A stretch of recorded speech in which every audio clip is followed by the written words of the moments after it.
ছাত্র বন্ধুরা, আজকের ভিডিওতে আমি বর্গীয় ব্যঞ্জন বর্ণের উচ্চারণ অনুযায়ী শ্রেণী বিভাগে যাব। প্রথমে অল্প প্রাণ বর্ণ। আগের ভিডিওতে আমি 5টি বর্গের কথা বলেছিলাম: ক বর্গ, চ বর্গ, ট বর্গ, ত বর্গ, প বর্গ। প্রতিটি বর্গের প্রথম বর্ণ ও তৃতীয় বর্ণ, প্রথম বর্ণ ও তৃতীয় বর্ণ, এই বর্ণগুলি উচ্চারণের সময় শ্বাসবায়ু বেশি জোরে বাহির হয় না, তাই এগুলিকে বলা হয় অল্প প্রাণ বর্ণ। শ্বাসবায়ু বেশি জোরে বাহির হয় না বলে এগুলিকে বলা হয় অল্প প্রাণ বর্ণ। তাহলে উদাহরণ কোনগুলো? এই ক বর্গ, প্রতিটি বর্গের প্রথম বর্ণ ক, চ, ট, ত, প। আবার প্রতিটি বর্গের তৃতীয় বর্ণ, যেমন গ, বর্গীয় জ, ড, দ, ব, এগুলি। তাহলে ছাত্র বন্ধুরা, তোমাদের মনে রাখার সুবিধার জন্য আমি এখানে লিখে দিই। তাহলে আরেকবার বলি, অল্প প্রাণ বর্ণ। প্রতিটি বর্গের প্রথম ও তৃতীয় বর্ণ, প্রথম ও তৃতীয় বর্ণ। উচ্চারণের সময় শ্বাসবায়ু বেশি জোরে বাহির হয় না, তাই এই বর্ণগুলিকে অল্প প্রাণ বর্ণ বলে। উদাহরণ কি? ক, গ, চ, বর্গীয় জ, ট, ড, ত, দ, প, ব ইত্যাদি। এরপর মহাপ্রাণ বর্ণ। প্রতিটি বর্গের দ্বিতীয় ও চতুর্থ বর্ণগুলি, অর্থাৎ প্রতিটি বর্গের খ, ছ, ঠ, থ, ফ, দ্বিতীয় চতুর্থ, ঘ, ঝ, ঢ, ধ, ভ। এই বর্ণগুলি উচ্চারণের সময় শ্বাসবায়ু বেশি জোরে বাহির হয়, তাই এই বর্ণগুলিকে মহাপ্রাণ বর্ণ বলে। উদাহরণ, প্রতিটি বর্গের 2 নম্বর ও 4 নম্বর যে বর্ণগুলি আছে সেগুলি হলো মহাপ্রাণ বর্ণের উদাহরণ। মহাপ্রাণ বর্ণের সঙ্গে হ ধ্বনি যুক্ত থাকে, অল্প প্রাণ বর্ণের সঙ্গে নয়। আমি লিখে দিই।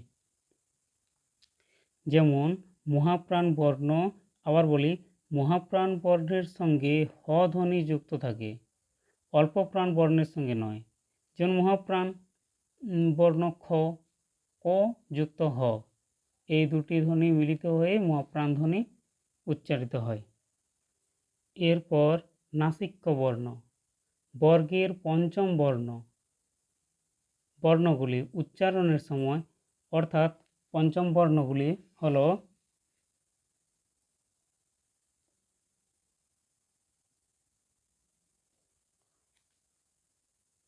উ, ইয়, মূর্ধন্য, দন্তন্য, ম। এই বর্ণগুলি উচ্চারণের সময় শ্বাসবায়ু মুখবিবরের কোনো স্থানে বাধাপ্রাপ্ত হয়ে নাসিকা গহ্বরে প্রবেশ করে এবং অনুনাসিক অনুরণন তুলে উচ্চারিত হয়, তাই এই বর্ণগুলিকে নাসিক্য বর্ণ বলে। আবার বলি, বর্গের পঞ্চম বর্ণগুলি উচ্চারণের সময় শ্বাসবায়ু মুখবিবরের কোনো স্থানে বাধাপ্রাপ্ত হয়ে নাসিকা গহ্বরে অনুরণন তুলে উচ্চারিত হয়, তাই এই বর্ণগুলিকে নাসিক্য বর্ণ বলে। উদাহরণ, উ, ইয়, মূর্ধন্য, দন্তন্য, ম।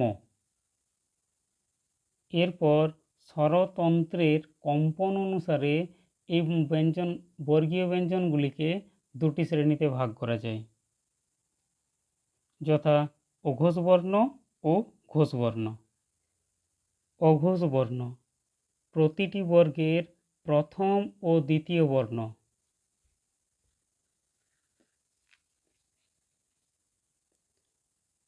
প্রথম ও দ্বিতীয় বর্ণ উচ্চারণের সময় স্বরতন্ত্রের কম্পন অনুভূত হয় না।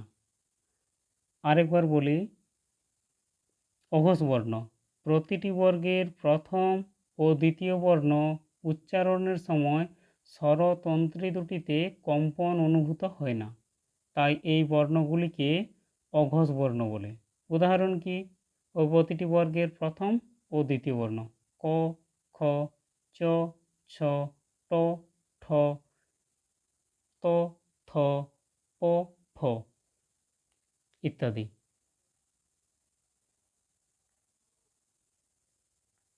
এরপর ঘোষ বর্ণ বা নাদ বর্ণ।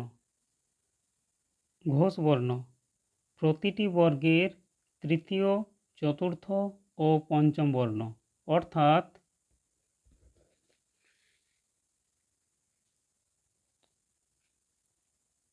ক বর্গের গ, ঘ, ঙ, চ বর্গের বর্গীয় জ, ঝ, ঞ, ট বর্গের ড, ঢ মূর্ধন্য, সেরকম একইভাবে ত বর্গের দ, ধ দন্তন্য, প বর্গের ব, ভ, ম।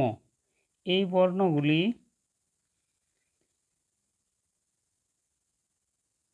উচ্চারণের সময় স্বরতন্ত্রী দুটিতে কম্পন অনুভূত হয়, তাই এই বর্ণগুলিকে ঘোষ বর্ণ বা নাদ বর্ণ বলে। এছাড়াও এই বর্গীয় ব্যঞ্জন সম্পর্কে দুটি তথ্য জেনে রাখা দরকার। প্রথমে ঘৃষ্ট ব্যঞ্জন বর্ণ। যে বর্ণগুলি উচ্চারণের সময় শ্বাসবায়ুর গতিপথে প্রথমে স্পর্শবর্ণের মতো পূর্ণ বাধাপ্রাপ্ত হয়, পরক্ষণেই সেই বাধা কমে গিয়ে ঊষ্মধ্বনির মতো আংশিক বাধায় পরিণত হলে সেই ধ্বনি বা বর্ণগুলিকে ঘৃষ্ট ব্যঞ্জন বলে। উদাহরণ, চ বর্গের সব বর্ণগুলি ঘৃষ্ট ব্যঞ্জন। চ বর্গের প্রতিটি বর্ণের সঙ্গে ঊষ্ম ধ্বনি রয়েছে। চ, চ এর সাথে তালব্য বর্ণ রয়েছে। এছাড়াও ঘৃষ্ট ব্যঞ্জন সম্পর্কে আর একটি কথা মনে রাখতে হবে। এই বর্ণগুলি উচ্চারণের সময় শ্বাসবায়ুর গতিপথ সংকীর্ণ থাকার কারণে বাকযন্ত্রের সঙ্গে শ্বাসবায়ুর ঘর্ষণ অনুভূত হয়। শ্বাসবায়ুর সঙ্গে বাকযন্ত্রের ঘর্ষণ অনুভূত হয়। আমি একটু লিখে দিই। ঘৃষ্ট ব্যঞ্জনগুলি উচ্চারণের সময় শ্বাসবায়ুর সঙ্গে বাকযন্ত্রের ঘর্ষণ অনুভূত হয়। আর একটা হলো দ্বিব্যঞ্জন ধ্বনি, আর একটি হলো দ্বিব্যঞ্জন বর্ণ। যে ব্যঞ্জন বর্ণগুলি দুটি ব্যঞ্জন বর্ণ মিশ্রিত হয়ে উচ্চারিত হয়, সেই ব্যঞ্জন বর্ণগুলিকে দ্বিব্যঞ্জন বর্ণ বলে। মহাপ্রাণ ও ঘৃষ্ট ব্যঞ্জন বর্ণগুলিকে দ্বিব্যঞ্জন বলা হয়। কেন বলা হয় আমি লিখে দেখাচ্ছি। যেমন মহাপ্রাণ, অল্প প্রাণ যুক্ত হ। ঘৃষ্ট ব্যঞ্জন, স্পর্শবর্ণ যুক্ত ঊষ্মবর্ণ। দু একটা আমি উদাহরণ দিই। যেমন মহাপ্রাণ ধ্বনি ফ, ফ,